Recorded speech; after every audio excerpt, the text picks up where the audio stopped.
This video is looking at some triple content from the B5 topic, and it's looking at water control in the kidney. So this is the second kidney video. We looked at losing the nitrogen via urea, and now we're looking at water control.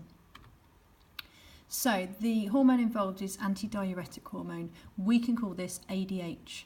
It's released from the pituitary gland. Remember, we said that the pituitary gland releases all of the hormones that can be abbreviated to letters.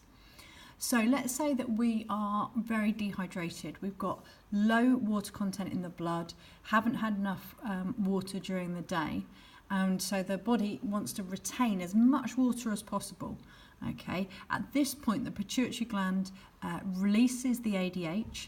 This makes the tubules where the selective reabsorption occurs in the kidneys more permeable. Okay, so effectively, they kind of got more places in that tubule for the water to go back into the blood.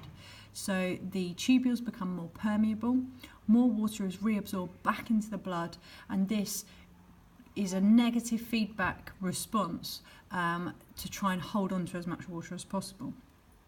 That's the way we can explain 3 marks of a 6-mark question about water control by the kidneys. If we are very hydrated, so this is a day when we've had lots and lots of fluids, lots of water in the blood, we won't need to hold on to as much of that water. More of it will be lost as urine.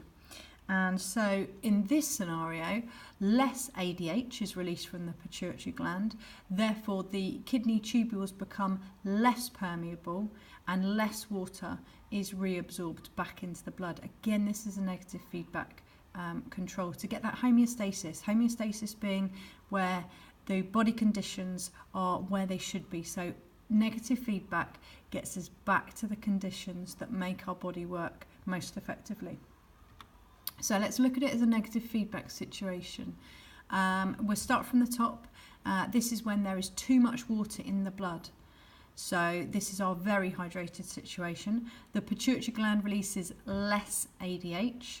That makes kidney tubules less permeable, so less water is reabsorbed. That was the second scenario I talked about at the beginning there.